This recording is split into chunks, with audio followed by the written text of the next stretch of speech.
A única revolução possível é dentro de nós. Mahatma Gandhi.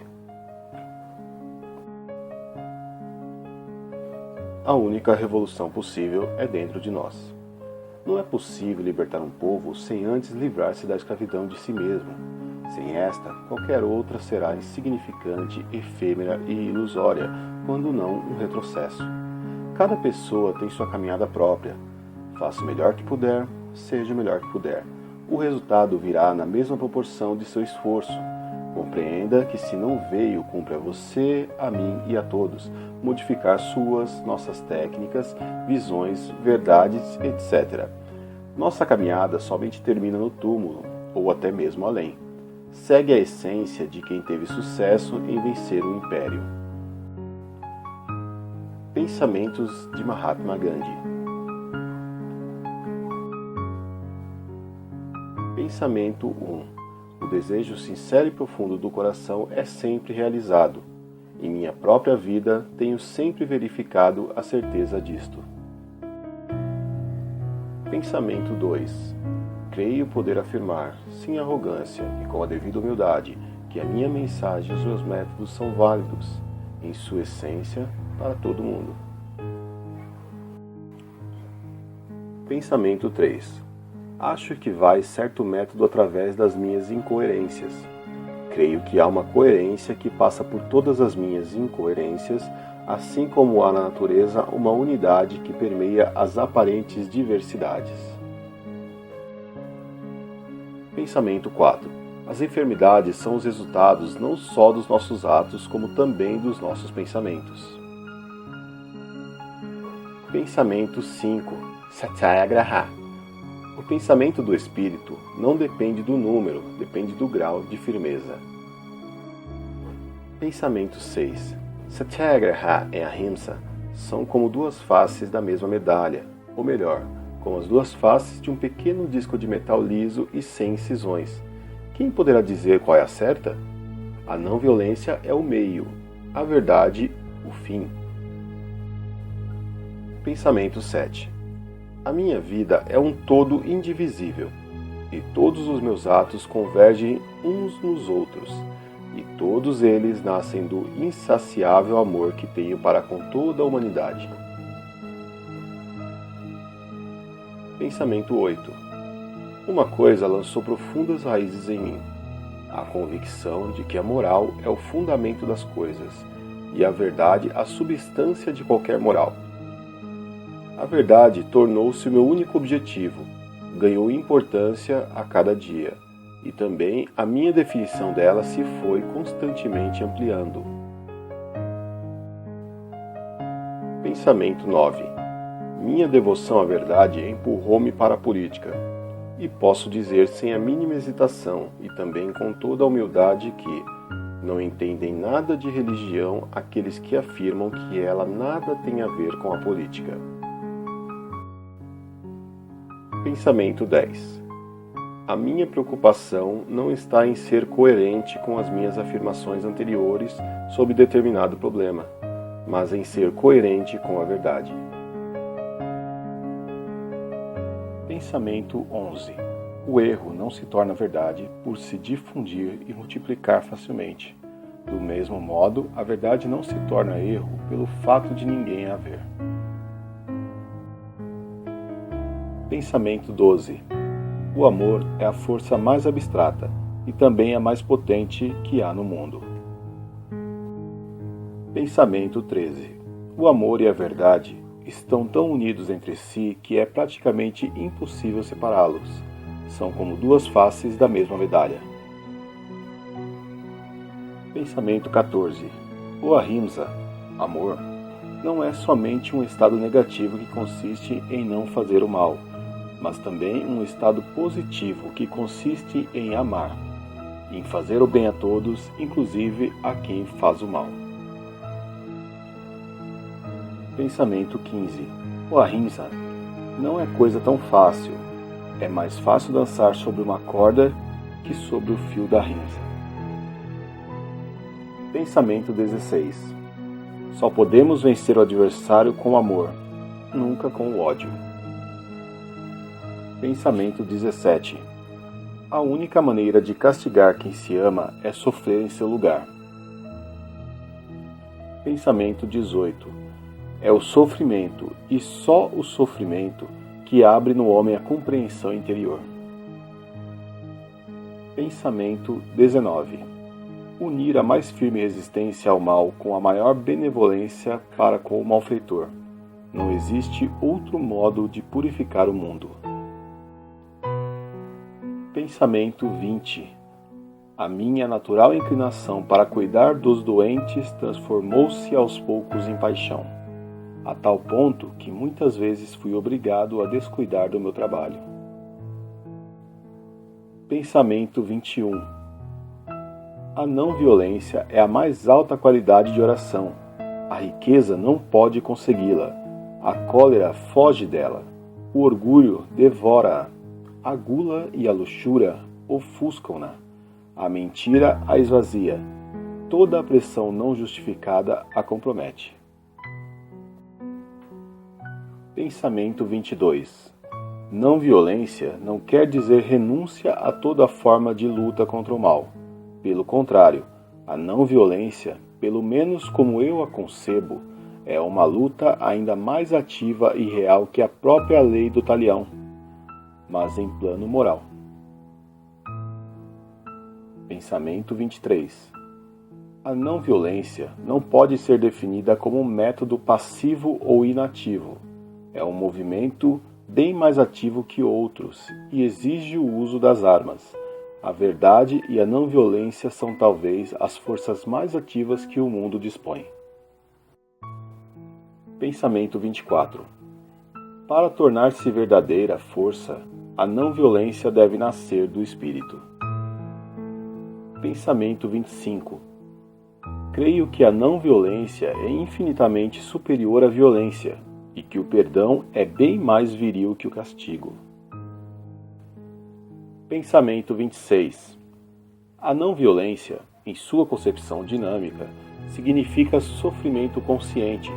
Não quer absolutamente dizer submissão humilde à vontade do malfeitor, mas um empenho, com todo o ânimo, contra o tirano.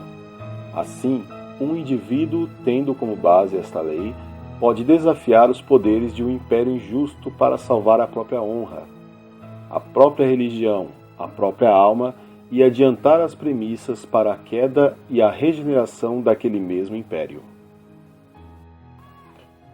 Pensamento 27. O método da não-violência pode parecer demorado, muito demorado, mas eu estou convencido de que é o mais rápido. Pensamento 28. Após meio século de experiência, sei que a humanidade não pode ser libertada senão pela não-violência. Se bem entendi, é esta a lição central do cristianismo. Pensamento 29. Só se adquire perfeita saúde vivendo na obediência às leis da natureza. A verdadeira felicidade é impossível sem verdadeira saúde. E a verdadeira saúde é impossível sem rigoroso controle da gula. Todos os demais sentidos estarão automaticamente sujeitos a controle quando a gula estiver sob controle. Aquele que domina os próprios sentidos conquistou o mundo inteiro e tornou-se parte harmoniosa da natureza. Pensamento 30. A civilização, no sentido real da palavra, não consiste na multiplicação, mas na vontade de espontânea limitação das necessidades. Só essa espontânea limitação acarreta a felicidade e a verdadeira satisfação, e aumenta a capacidade de servir. Pensamento 31. É injusto e imoral tentar fugir às consequências dos próprios atos. É justo que a pessoa que come em demasia se sinta mal ou jejue. É injusto que quem cede aos próprios apetites fuja às consequências tomando tônicos e outros remédios. É ainda mais injusto que uma pessoa ceda às próprias paixões animalescas e fuja às consequências dos próprios atos. A natureza é inexorável e vingar-se-á completamente de uma tal violação de suas leis. Pensamento 32. Aprendi, graças a uma amarga experiência, a única suprema lição: controlar a ira. E do mesmo modo que o calor conservado se transforma em energia, assim a nossa ira controlada pode transformar-se em uma função capaz de mover o mundo. Não é que eu não me ire ou perca o controle. É que eu não dou campo à ira. Cultivo a paciência e a mansidão, e de uma maneira geral consigo. Mas quando a ira me assalta, limito-me a controlá-la. Como consigo? É um hábito que cada um deve adquirir e cultivar com uma prática assídua. Pensamento 33. O silêncio já se tornou para mim uma necessidade física e espiritual. Inicialmente, escolhi-o para aliviar-me da depressão. A seguir, precisarei de tempo para escrever, pois, havê-lo praticado por certo tempo, descobri, todavia, seu valor espiritual, e de repente dei conta de que eram esses momentos em que melhor podia comunicar-me com Deus. Agora, sinto-me como se tivesse sido feito para o silêncio. Pensamento 34. Aqueles que têm um grande autocontrole ou estão totalmente absortos no trabalho, falam pouco. Palavra e ação juntas não andam bem. Repare na natureza. Trabalha continuamente, mas em silêncio.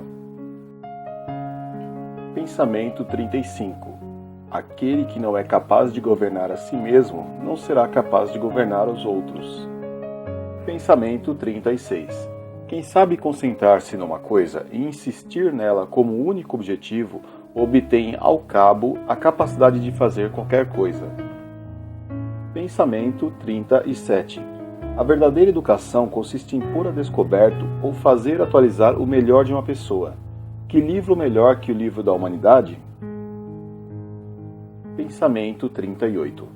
Não quero que minha casa seja cercada por muros de todos os lados e que as minhas janelas estejam tapadas.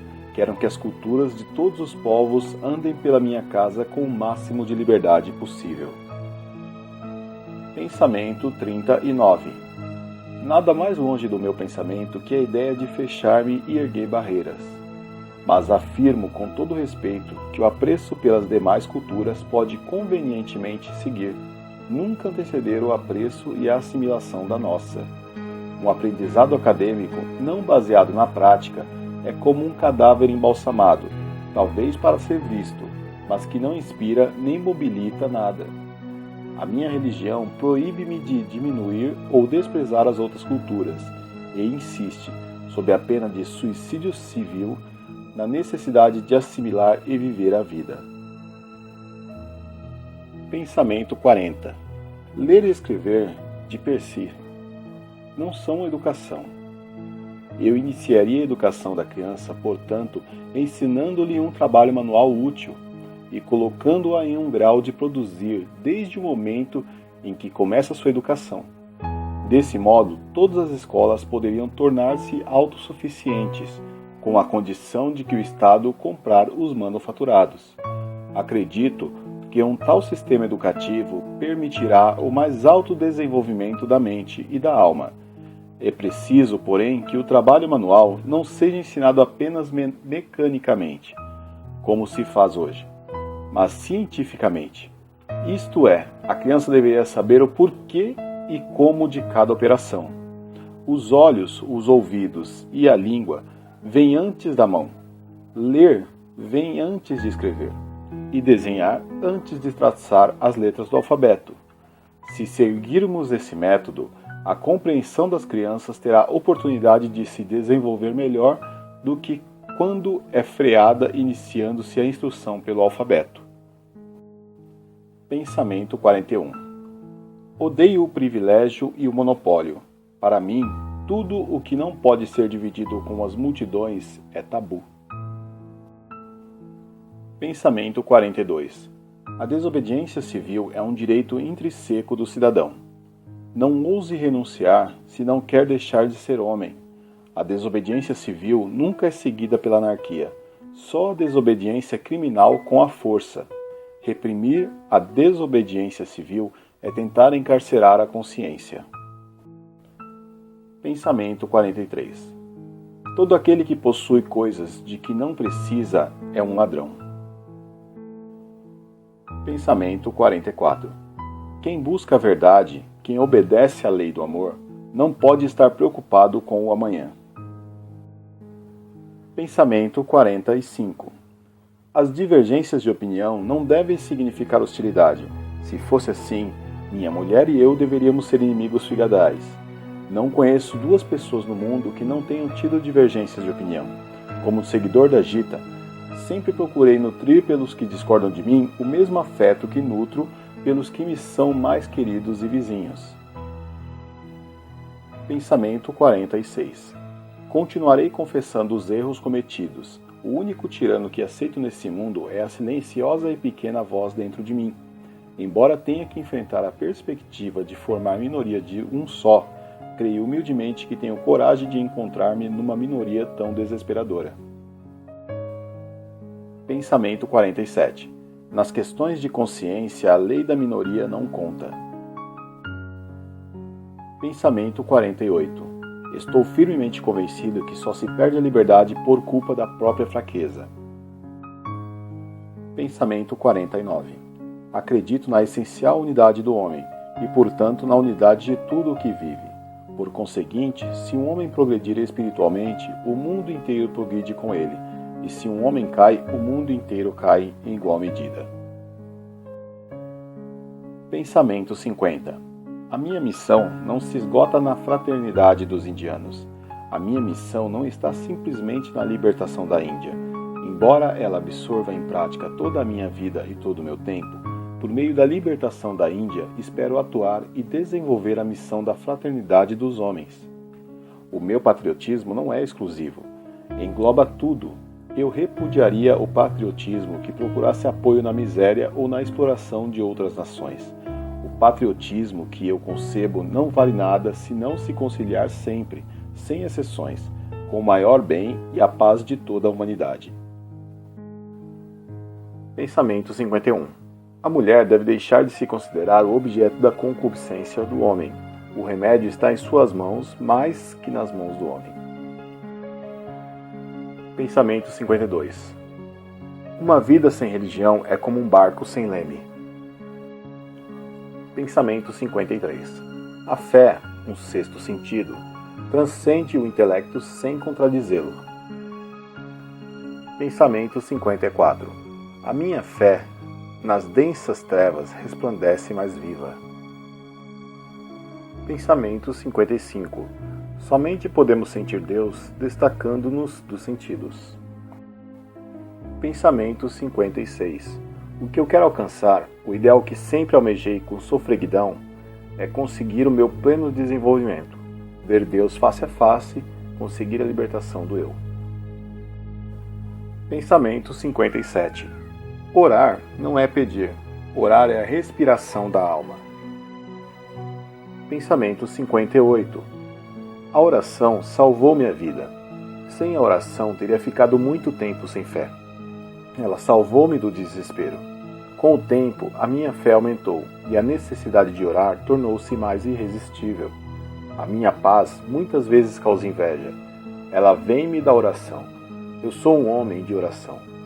Como o corpo, se não for lavado, fica sujo. Assim, a alma sem oração se torna impura.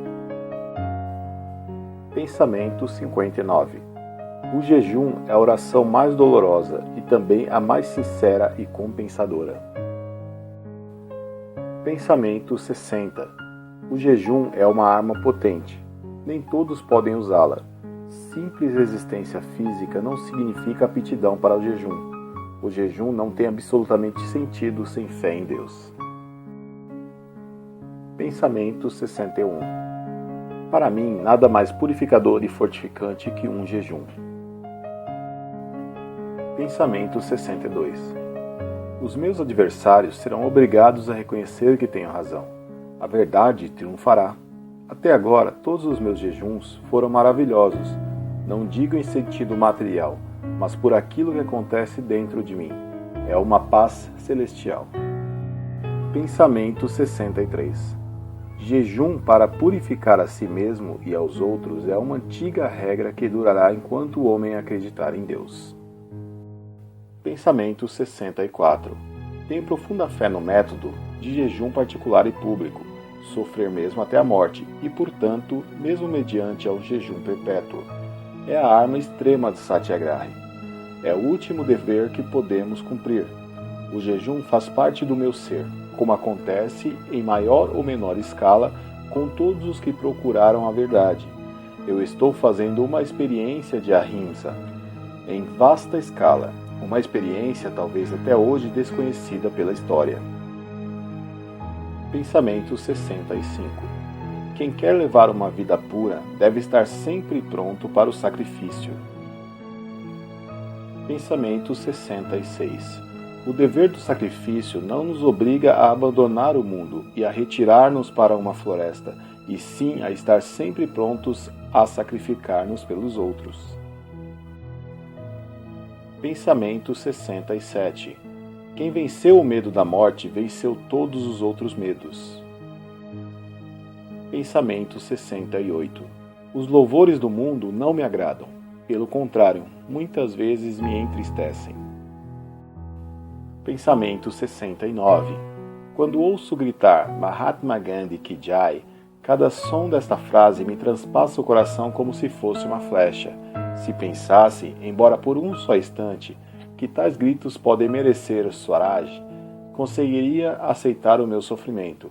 Mas quando constato que as pessoas perdem tempo e gastam energias em aclamações vãs e passam ao longo quando se trata de trabalho, gostaria que, em vez de gritarem meu nome, me acendessem uma pira fúnebre, na qual eu pudesse subir para apagar uma vez por todas o fogo que arde o coração. Pensamento 70. Uma civilização é julgada pelo tratamento que dispensa às minorias. Pensamento 71. Sei por experiência que a castidade é fácil para quem é senhor de si mesmo. Pensamento 72. O Brahmacharya é o controle dos sentidos no pensamento, nas palavras e na ação. O que a ele aspira não deixará nunca de ter consciência de suas faltas. Não deixará nunca de perseguir as paixões que se aninham ainda nos ângulos escuros do seu coração, e lutará sem trégua pela total libertação. Pensamento 73. O Brahmacharya, como todas as outras regras, deve ser observado nos pensamentos, nas palavras e nas ações. Lemos na Gita, e a experiência confirma-no-lo todos os dias, que quem domina o próprio corpo, mas alimenta maus pensamentos, faz um esforço em vão. Quando o espírito se dispersa, o corpo inteiro, cedo ou tarde, o segue na perdição. Pensamento 74. Por vezes, pensa-se que é muito difícil ou quase impossível conservar castidade. O motivo desta falsa opinião é que frequentemente a palavra castidade é entendida em sentido limitado demais. Pensa-se que a castidade é o domínio das paixões animalescas. Esta ideia de castidade é incompleta e falsa. Pensamento 75. Vivo pela libertação da Índia e morreria por ela, pois é parte da verdade. Só uma Índia livre poderia adorar o Deus verdadeiro. Trabalho pela libertação da Índia, porque o meu Swadeshi me ensina que, tendo nascido e herdado sua cultura, sou mais apto a servir a Índia, e ela tem prioridade de direitos aos meus serviços. Mas o meu patriotismo não é exclusivo. Não tem por meta apenas não fazer mal a ninguém, mas fazer o bem a todos no verdadeiro sentido da palavra. A libertação da Índia, como eu a concebo, não poderá nunca constituir ameaça para o mundo. Pensamento 76. Possuo a não violência do corajoso? Só a morte dirá. Se me matarem, e eu com uma oração nos lábios pelo meu assassino, e com o pensamento em Deus, ciente da sua presença viva no santuário do meu coração, então, e só então, poder-se-á dizer que possuo a não violência do corajoso. Pensamento 77. Não desejo morrer pela paralisação progressiva das minhas faculdades como um homem vencido. A bala de meu assassino poderia pôr fim à minha vida. Acolhê-la-ia com alegria. Pensamento 78. A regra de ouro consiste em sermos amigos do mundo e em considerá-lo integralmente como a família humana. Quem faz distinção entre os fiéis da própria religião e os de outra, deseduca os membros da sua religião e abre caminho para o abandono, a irreligião. Pensamento 79. A força de um homem e de um povo está na não-violência. Experimentem. Citações sobre a Revolução Não Violenta de Mahatma Gandhi. Gandhi continua o que Buda começou. Em Buda, o espírito é o jogo do amor, isto é, a tarefa de criar condições espirituais diferentes no mundo. Gandhi dedica-se a transformar condições existenciais. Albert Schweitzer. A não-violência é a lei de nossa espécie, como a violência é a lei do bruto. O espírito dorme no bruto e não conhece outra lei senão a do poder físico. A dignidade do homem requer obediência a uma lei mais elevada, a força do espírito. Mahatma Gandhi. Se o homem apenas percebesse que é desumano obedecer leis que são injustas, a tirania de nenhum homem o escravizaria. Mahatma Gandhi. Não pode haver nenhuma paz interior sem o verdadeiro conhecimento. Mahatma Gandhi. Para a autodefesa, eu restabeleceria a cultura espiritual. A melhor, mais duradoura autodefesa é a autopurificação. Mahatma Gandhi. E-book Gandhi. A única revolução possível é dentro de nós. Com vozes de Henrique Rodrigues. Fontes e download do e-book na descrição do vídeo. Se você gostou, clique em gostei e se inscreva em nosso canal. Muito obrigado e até o próximo.